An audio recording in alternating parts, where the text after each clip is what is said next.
Rome. Hindi na po natin inabutan ang makapangyarihang Roma. Pero somehow, we can still sense the past. Check your Google and you can see the powers of the past. Ngayon po, meron pa rin konti in terms of religiosity. And they still have money. Pero time was when it was burned up and it was gone. And so they needed to check, to whom are we identified? Is it only to Diana, the goddess, okay, from Ephesus? Or from Caesar? Ayan po mga taong makakapangyarihan na, di ba? Kaso ito pala mga personalidad na ito, marami ring mga problema, human as they are. Ang daming mga dahilan. Bakit sabi mo, ayoko palang maging katulad ni Caesar. Ayoko ng mga Roman Empire or ng mga sundalo, Roman soldiers. Mga natitira pong mga painting pa ito ng Rome. It means power. The most influential city in the world during the first century, the then known world. Ang tawag po noon ay BC saka AD, di ba? Pag sinabi pong BC, before Christ, AD, Anno Domini, or in the Lord, in the time of our Lord, hindi na po ginagamit ngayon yan. Tinatawag na po ngayon ay BCE, before the Common Era, and then CE, mga politically correct terms po ito ngayon kasi iniiwasan yung salitang Christ. So, Common Era, this is your time. Okay? Ang author, si Paul. Okay?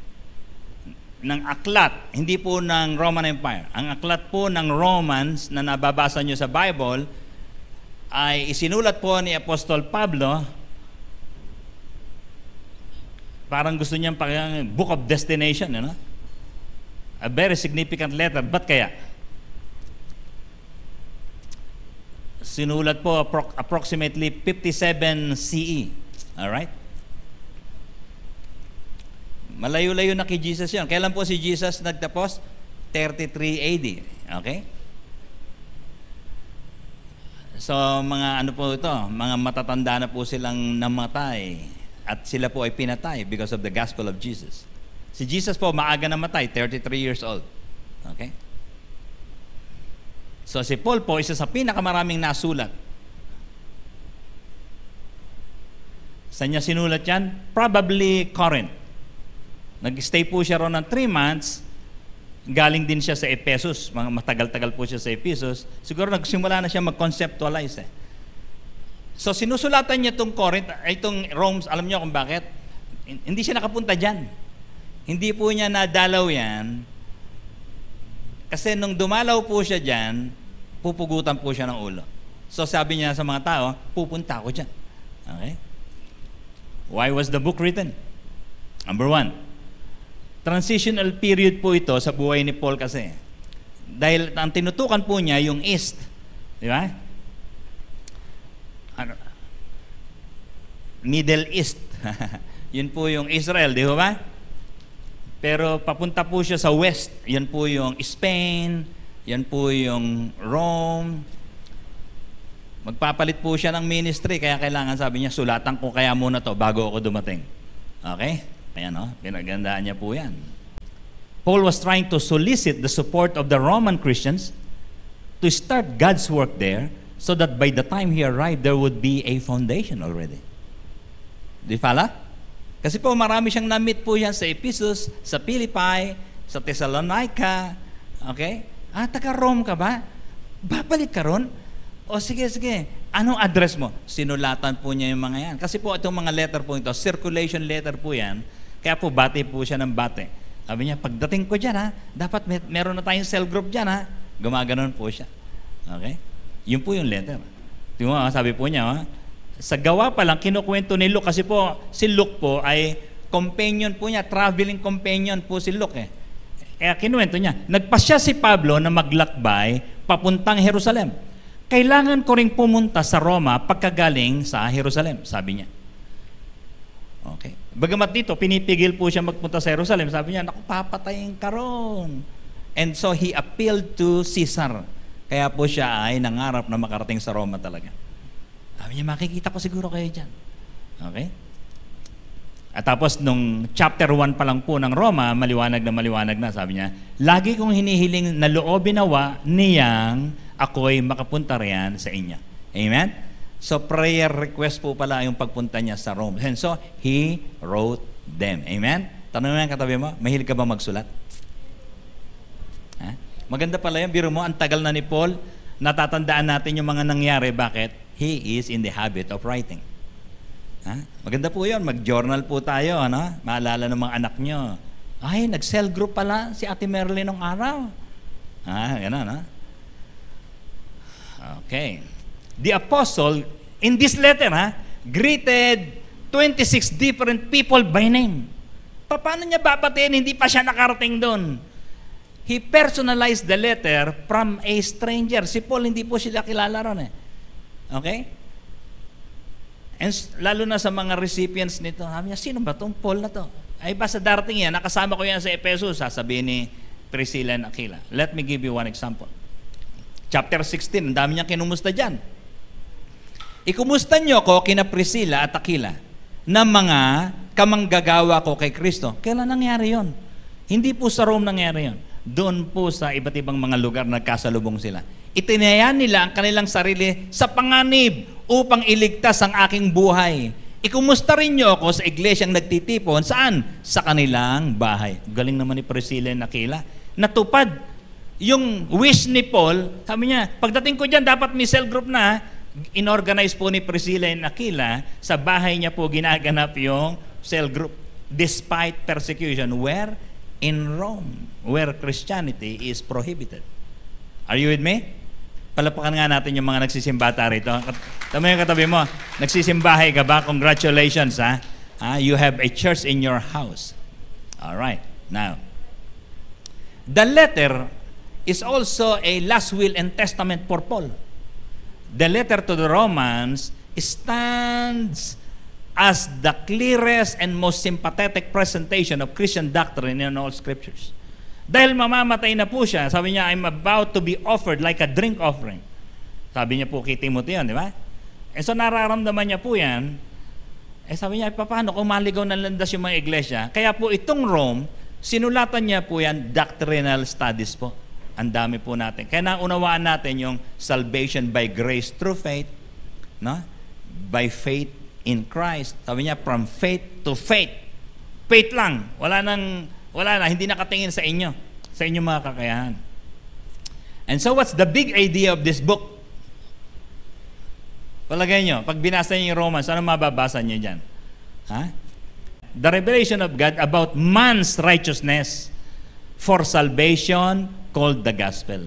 Ang business po pala ng pagsusulat na ito ay upang sabihin sa mga tao, uy, kayo mga malalaswa ang isip nyo sa Rome, pero po pwede pala na maging matuwid. Man's righteousness is possible. Kaya may good news. Kasi po, ang isa po sa mga problema ng Rome, malaswa po yung mga general, yung mga sundalo, yung mga emperador. Kinokopya po ng mga tao doon. Citizenry. Gaya-gaya lang naman tayo, di ba? Kaya sabi niya, how do we become truly pure in the sight of God? The message is about the gospel of Jesus Christ. Amen? Amen? So, ito po. Ang regalo po pala ng Diyos, paputiin ang ating mga puso. Imposible sa lalakad natin araw-araw, di ba? Gusto mong magmura pag nagalit ka, gusto mong ilabas yung manika mo na may karayom, parang gusto mong mandaya sa eleksyon. Lahat yan. Natutokso tayo, sabi niya, may regalo sa'yo si Lord. Man's righteousness through the gospel. Amen? Now, look at this word. Ito po yung talata na hinahanap ko kanina. Together, can we read together? Ready? Go. Sapagkat ipinapakita ng magandang balita kung paano ginagawang matuwid ng Diyos ang isang tao. At ito ay sa pamamagitan ng pananampalataya, buhat sa simula hanggang sa wakas, tulad ng sinasabi ng kasulatan, ang itinuturing na matuwid ng Diyos sa pamamagitan ng pananampalataya ay mabubuhay. Amen? Ang ganda sa English niyan. The just shall live by faith. Amen? Tapos itong sinasabi niya, At ito ay sa pamamagitan ng pananampalataya, buhat sa simula hanggang sa wakas. Sabi niya, it is by faith, from faith to faith. Tingnan niyo po yung Romans 1:17 ngayon din. Ang ganda eh. Ito ang pinakapuso. Chapter 1 pa lang nilagay niya na. Paano maging matuwid yung buhay natin? Puro buktot ang ating iniisip. Yung damdamin mo, buktot. Ang iyong mga kamay, mali ang ginagawa. Sabi niya, reregaluhan ka ni Lord. It is a gift. And so kailangan nga lang, you will be soaked into this gift. Hindi ho po pwedeng isang araw ka lang tumungtong sa Bible study, sa cell group, tapos inaakala mo, yun na. Because you will be born again, one day lang sa Spirit, pero you have to be discipled forever. Amen? Libre ang buhay na walang hanggan, pero may bayad na po ang discipleship. Pagbabayaran mo lahat ng mga ano. Biro mo, mali kinakain mo, mali sinasabi mo, mali yung habit mo. Grabe. Ang dami pong itutuwid ng Panginoon sa atin. Now, ito, big picture ng Romans. 4 po yan, 4. Number 1. Chapter 1 to 3 pa lang, pinakita niya na ang karumihan ng sangkatauhan. Marumi, sabi niya. At syempre, ang iniisip niya, people in Rome. Let me give you some, Paul showed how human beings lost God's righteousness because of sin. Regalo po kasi yung righteousness kay Adan he lost it. Now, tingin itong kwento po ng Roman Empire, grabe po ito. Alam niyo po ba, ang powerful po niyan, no army in the world can defeat Rome. Tremendous powers. Swordsmanship, wala pong mga kanyon-kanyon nung araw. Talaga pong magaling sila sa spears, magaling sila sa bow and arrow. Husay. Trained to conquer the world.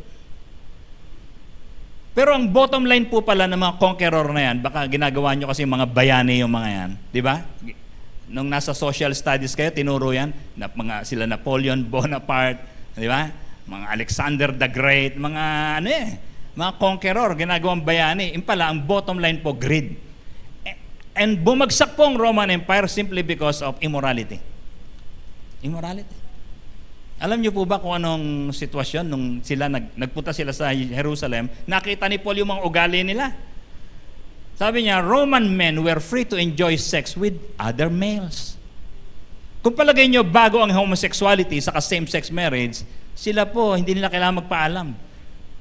Mahilig po sila lalaki sa lalaki. And they saw it. Nanlalaki ang mata ng mga Israelita. So Paul wrote about them. Chapter 2 po yun, saka chapter 3.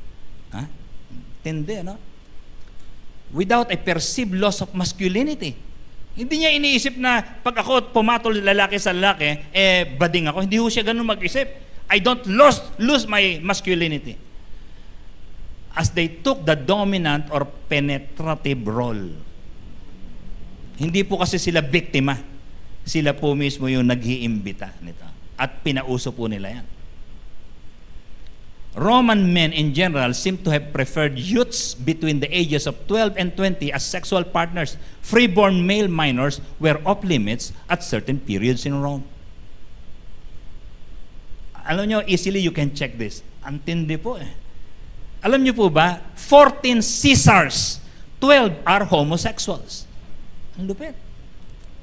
Acceptable male partners were slaves and former slaves, prostitutes and entertainers whose lifestyles placed them in the nebulous social realm of infamia. Ibig sabihin po nito, pag ikaw medyo patapo ng buhay mo, you are excluded from legal protection. Ikaw po pinagsasamantalahan po talaga nila. Gagawin kang bata-bata nila at hindi ka po pwedeng pumalag kasi you will be given infamia. That's how wicked this generation. Yun po nagpabagsak sa kanila. Alam niyo po ba, yung kanilang mga cabinet meeting, so-called, inuman po ng katakot-takot. They make decisions to butcher Christians when they were drunk. Kaya po talagang, alam niyo paano nangyari ho yan?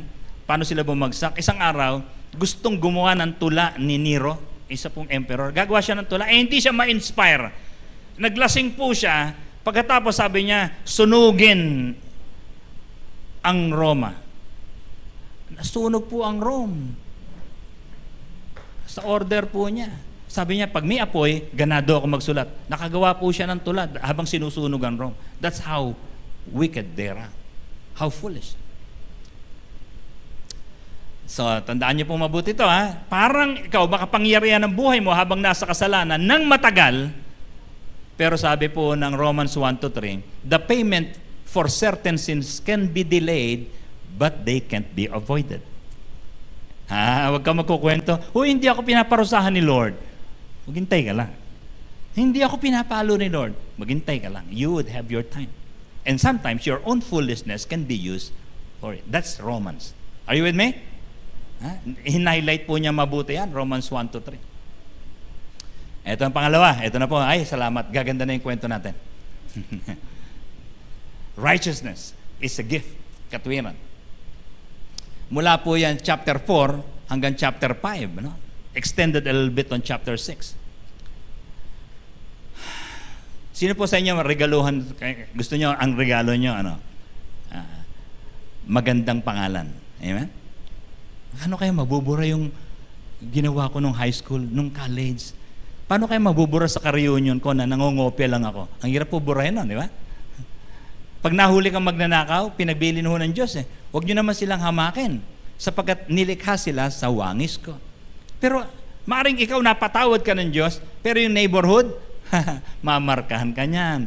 Mag-ingat ka dyan, magnanakaw to, drug addict to, murderer to, terrorista to.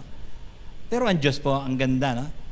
Sabi ni Lord, your sins will I remember no more. Amen? Now, receive God's righteousness when God justifies believers by faith. Ito po yung MC Shares Daily natin, di ba? Napansin niyo pa ba yan? Ito po salitang justified, hindi niyo pinapansin yan, galing po sa salitang just. Alam niyo po ba yung sabihin niyan? As if you did not sin. Dideclare ka ng Diyos na parang hindi ka nagkasala. Ang sarap naman ng regalo niyan. Ito po ang talata natin, Romans 4:25.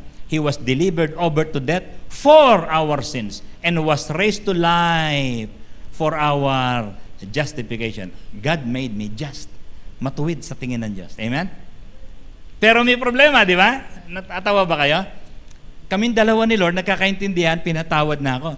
Pero yung nanay mo, natatandaan pa rin niya, isang araw, sininghalan mo siya. Ang tao po, hindi makakalimot yan. Kaya tayo, we will have to take care of our testimony. Assignment po natin yan. Kalabitin mo nga yung katabi mo, sabi mo sa kanya, kay Lord, okay ka, ha? Pero yung testimony mo, hindi okay sa akin, ha? Malami tayong papatunayan pa. Really? Masipag ka kamo? I don't believe. Masarap ka kamo magluto? Hindi ako naniniwala hanggang di mo ako pinapakain. Alright. Si Pastor Ray Maningas po, kasama natin sa G12. Nag-birthday po siya nakaraan. Nilabas niya to, ang gasta. Sabi niya, ang pleasure of sin, mukha lang affordable. Pero nakatago ang price tag niyan. Huwag mong itutuloy. Mahal! Magkasala. Nakatago yung price tag. Hindi mo murahin ang kasalanan. Pagbabayaran mo yan. Stop it. That's what he's saying. Look. Nakita ko to sa LTO, kinopya ko eh. Pinorward ko sa sarili ko. Sabi ko, tingnan nyo pala, totoo to, Raymond ha? John Paul, baka magkamali ka mag-drive dito ng no helmet, 1,000. Driving without driver's license. Naku, naiwan ko lang po. 3,000. Illegal parking. Disregarding asa ba yung mga tinandaan ko dyan. Driving under the influence of liquor to. Okay, 10,000. Minor, wala kang 18, nag-drive ka ng motor, 3,000 to. Sino ba yung mga yan? Sino ba yung mga... Dirty plate number, hindi mo hinuhugasan yung plate number mo, 5,000. No signal lights. No tail lights. Ay, delikado po kasi sa gabi. Di ba? Pwede kang bubulagain in yung 2 seconds na lang bago ka mahagip if you don't have tail lights. 5,000 yan, ha? No brake lights. Biro mo, humihinto ka na, hindi pa namin alam. May bayad din po yun. Pagbabayaran mo, ito yung mga kasalanan, 5,000. No headlights, lalo na. Defective brakes. Biro mo, ayaw mag-brake. Eto malupit, tinatanggal ng mga motor, nahalata ko yan, Raymond tinatanggal yung side mirror kasi hindi raw cute. No side mirror, 5,000 po yun. Kwentahin nyo nga lahat magkano babayaran. Okay, tingnan nyo mabuti ha. Tayo palang putong nag-uusap dito. Marami ng penalty. Sa Diyos, ganyan din po siya mag-isip. Sige, hindi pa kita sinisingil ngayon, pero naiipon yan. Sabi mo sa katabi mo, pagbabayaran mo, pag tinuloy mo yan, babayad tayo. Timoto, ay ganda ha. Ito po yung ginawa ng Diyos sa buhay natin. Jesus paid it all. Sin, paid. Shame, nakakahiya magkasala eh. Oops, paid. The pains of sin, paid. Past mistakes, paid. Rejection and loneliness, paid. Slavery to sin. Yung bang ugali mo na lang na nagmumura, slavery yun eh. Paid. Spiritual death, pinakamaganda yun. Paid. Palapakan na natin ang Panginoong Yesus. Regalo. Regalo po yan.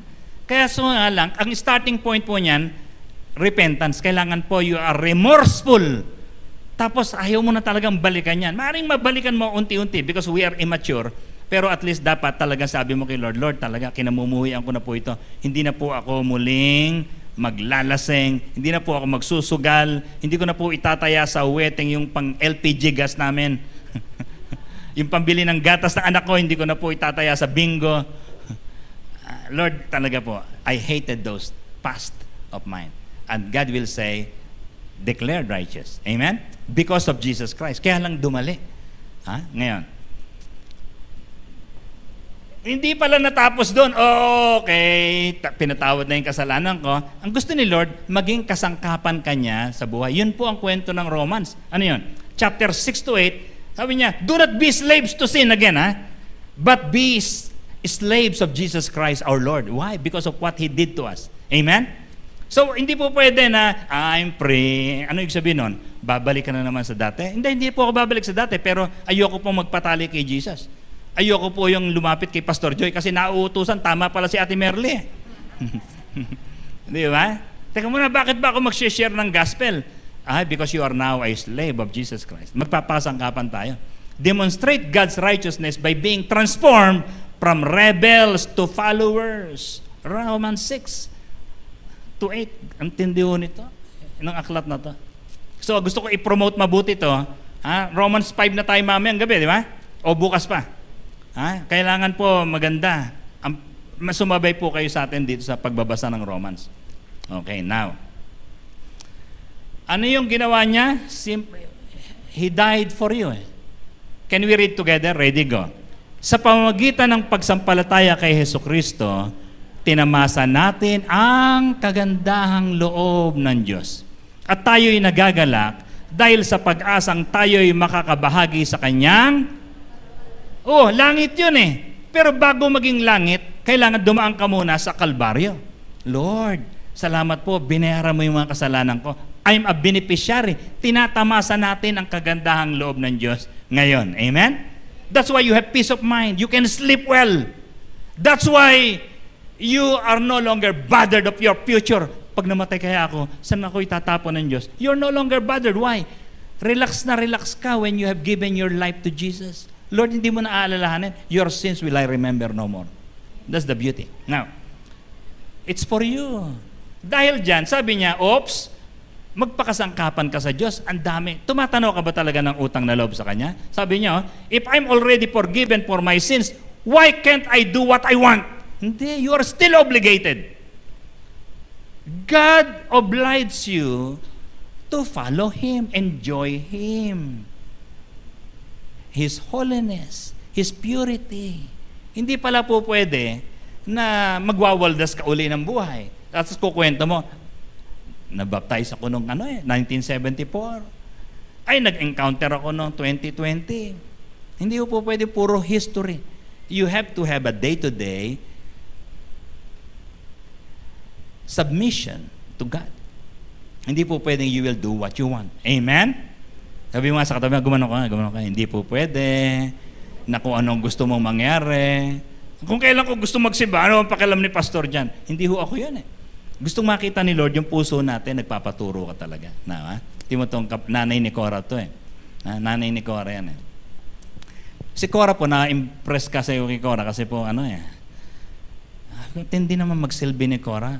Alam niyo po, yung nanay niya, matutulog po yan, halimbawa alas 5, papakainin po mo yan. Gigising po yun ng alas 12. Babangon si Cora, chechekepe niya. Alas 12 ng gabi. Tapos, aasikasuhin niya na naman. Naigutom ka? O sige na, iinit ko yung sabaw. Okay? Kakain siya. Konti lang. Tapos may alas 3, gising na naman. Yun ang problema. Maaga matulog ba? O hindi natutulog?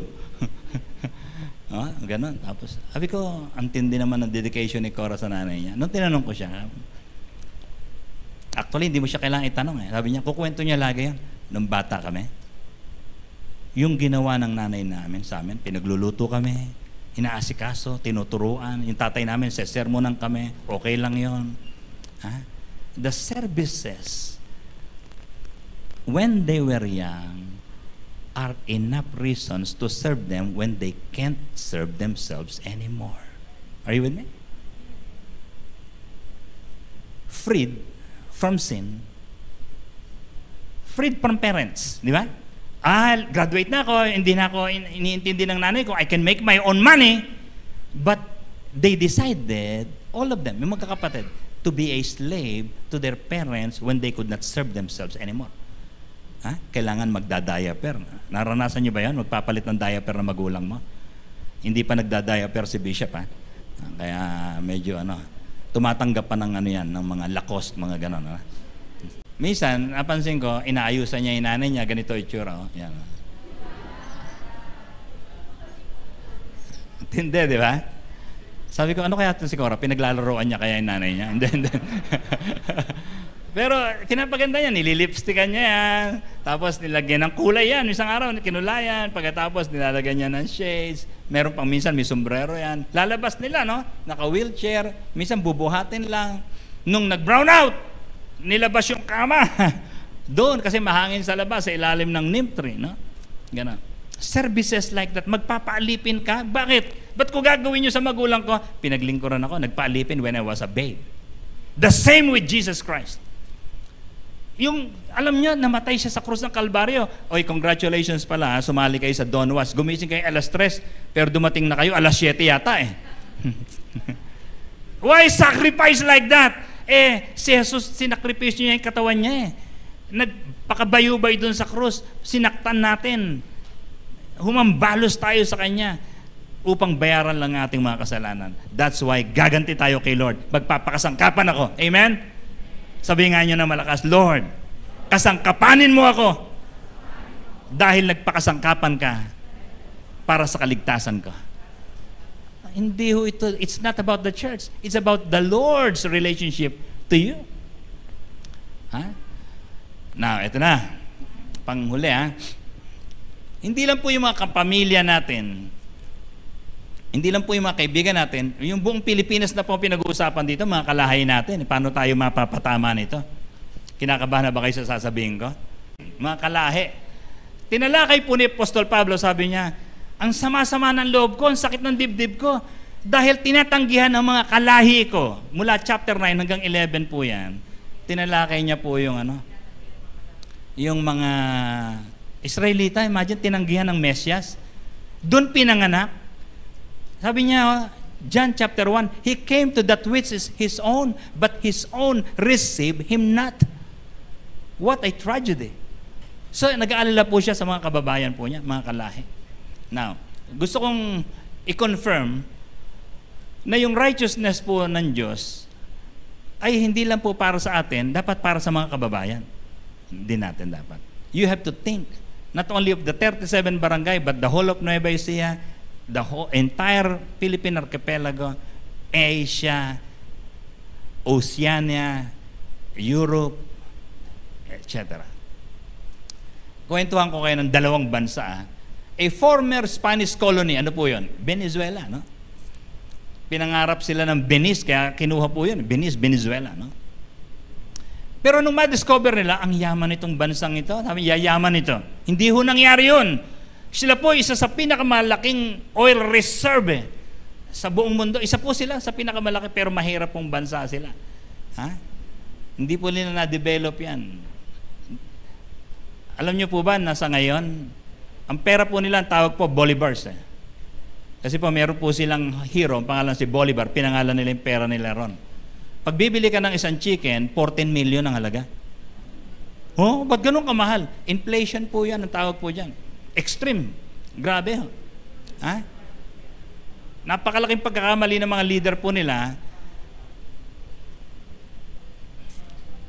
Alam nyo ba kung yung isang t-shirt mong yan, Kuya Johnson, yung t-shirt mong yan, 284 million po sa kanilang halaga in Bolivar. 200. Kaya pag magdadala ka ng pera sa palengke, hindi isang bayong, Kuya Johnson isang pick-up ang dadali mo. Kasi yung dahon ng sili para dyan sa manok na yan. Ang tindi. Nagkamali po yung leader, kaya mag-isip kayo mabuti, ha? Ang leader po nila, si Hugo Chavez, namatay na po ito Ang pumalit, nagpanik. Sabi niya, paano ko sosolvin itong bansa? Si Hugo Chavez, nagpasiklab po yan. Sabi niya, libreng hospitalization, libre education, libre transportation, libre gas. Lahat po libre. Now, take over po nila lahat ng mga private corporation. They took over McDonald's, yung Mercedes-Benz, lahat po yan, tinake over po nila. Ang gobyerno nagpatakbo, nag-collapse. Why? Hindi po linya ng gobyerno yung negosyo Assign sila ng assign ng mga tao, pinrivatize na nga, ginawa pang public uli. Biro mo yung french fries po nila, hindi ho nyo makakain sa kanila. Imported na lang, kaya meron pa rin ini-import pa, kaya masyadong mahal. Ang isa po sa ginawa nilang kasalanan, para ma-finance po yung bansa, nag-print po silang napakaraming pera. Ang dali nun, di ba? It's a very easy solution. Print money. So, anong kasalanan nila? Tingnan niyo po mabuti gagawin ng mga leader natin. Political corruption. Chronic shortages of food. Bakit? Walang gusto magtanim. Walang gusto magtinda. Gusto ng gobyerno sila lahat Okay? Ang mahal ng medicine kasi imported Closure of businesses. Ba't hindi magsasara ang McDonald's? Kung anong mga kumpanya dyan, pizza. Bakit? Tinitake over ng gobyerno Alright? Unemployment. Bakit hindi mataas ang employment? Ang pangako po nila ganito, libre pabahay, libre edukasyon. Kaya po ang haba ng pila po ng gas, libre, pipila lang. Wala pong, ito pong natutunan ko mag-isip kayo mabuti Responsibility is important to raise up a nation, to raise up a family. Pag po nag-raise up tayo ng isang citizenry na umaasa sa gobyerno, bigay mo sa amin to. Nadamdaman nyo ba nung araw sa Korea lang, naubusan lang po ng tissue paper, nagwelga yung mga tao? Kaya ngayon, tinuruan nila talaga. Take a look at this. Ang ayuda po, dapat temporary po ito because of the pandemic. We have to raise up and build your own crops, raise your own farm, ayusin po natin yung mga buhay natin. We will be responsible for our lives and we will be helping the government. Hindi po tayo aasa sa gobyerno. That's why they collapse. Are you with me? Pinangako po ni Hugo Chavez sa kanila yan. Now, tingnan nyo mabuti ito. Nung mamatay po si Hugo Chavez, hindi ho sila makarecover. Ang hirap po talaga. There's another nation, Argentina. Kinopya po yung ginawa ni Hugo Chavez. Lahat libre. Ito pang isang kwento lang po pala. Ito pong Venezuela, Catholic country rin po yan. 62.9, parang sa Pilipinas din, mga about 70% Catholic, something like that. 15.3 lang yan. Pero kinopya rin nila Rapid inflation. Anong ginawa? The price increase in Argentina was fueled by rapid expansion of the money supply. Nag-iimprenta sila ng pera. Takot-takot na pera para may pambili ang gobyerno. Monetary expansion served the needs of the government as a method of taxation that was difficult to avoid and politically easy to enact. They became so poor. They are in crisis. Nakaraos na po tayo dyan. Pasalamatan natin, maganda pong pagpapatakbo ng gobyerno natin. Amen? Palapakan natin ang Panginoon, We have to be responsible. We have to be involved.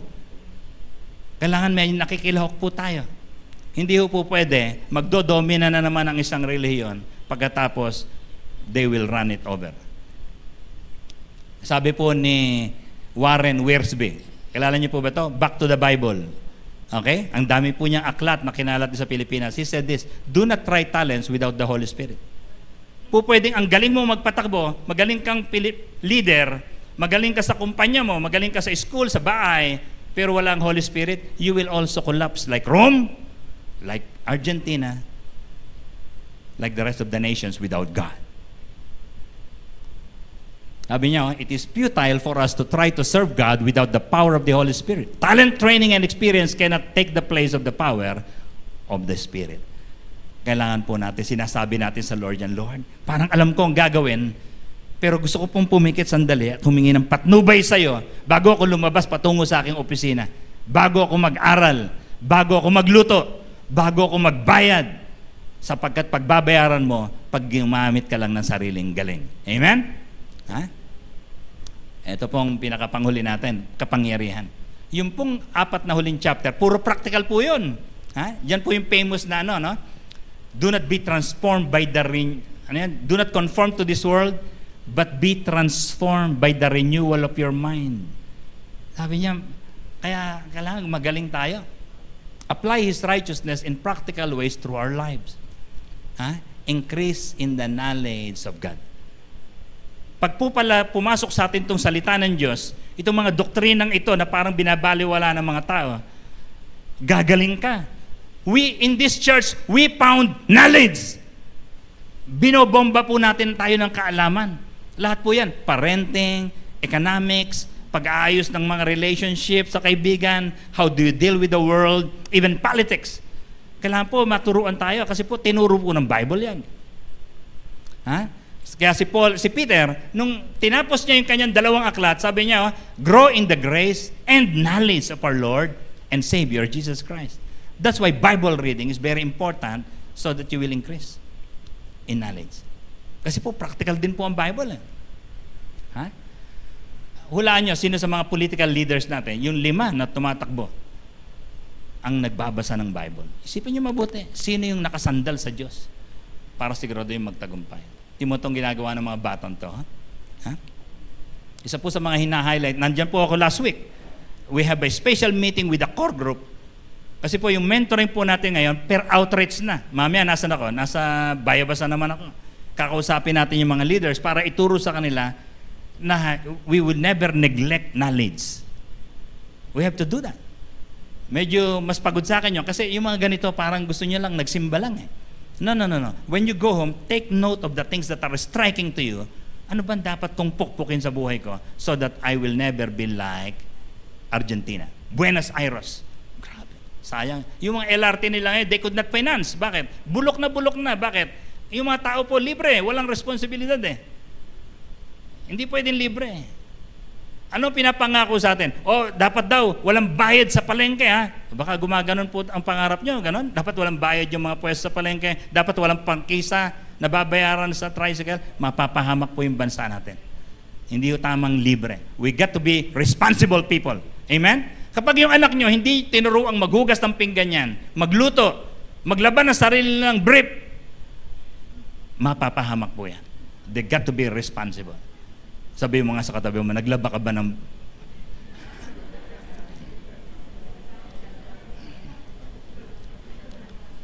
Kanina sa tindahan sila, pati tindahan pala, inaharang nila yung bumibili rito.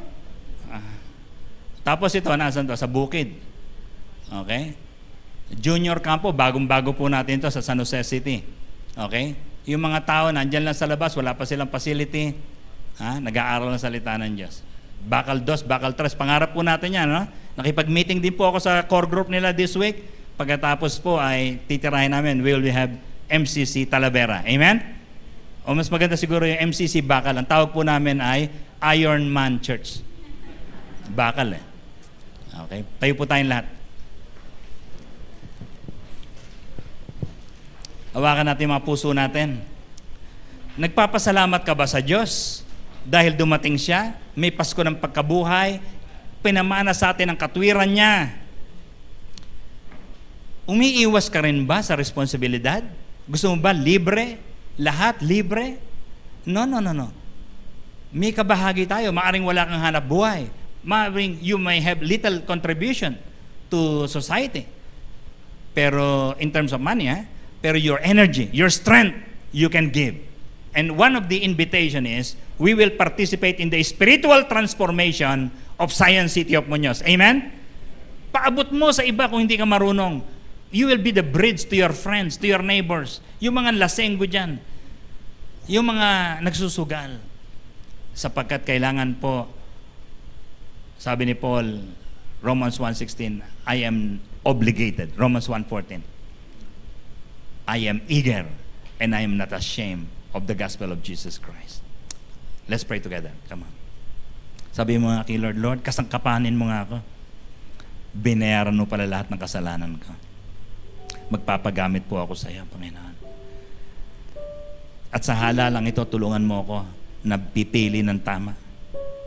Hindi ako para sa winnable, nandito ako para sa transformable personalities. Nagpapatawag sa Diyos, nakikinig sa Diyos, nagpapagamit sa Diyos.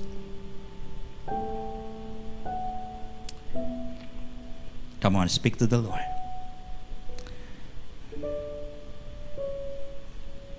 Kung hindi ka pa nakapagsimula magbasa ng Biblia, commit yourself to finish Romans, the book of Romans. It's a very good start. Very profound. It will pound on you knowledge of God. Lord, I commit to read the Bible. Sabay-sabay po tayo, sabihin nga natin, Lord, I commit to worship you. I commit to thank you every day of my life because you have paid my sins. You made life easy for me. And thank you for the Holy Spirit, whom you have placed inside me to empower me. And the resurrection power of Jesus is available in me. Thank you, Lord. In Jesus' name, amen. God bless you.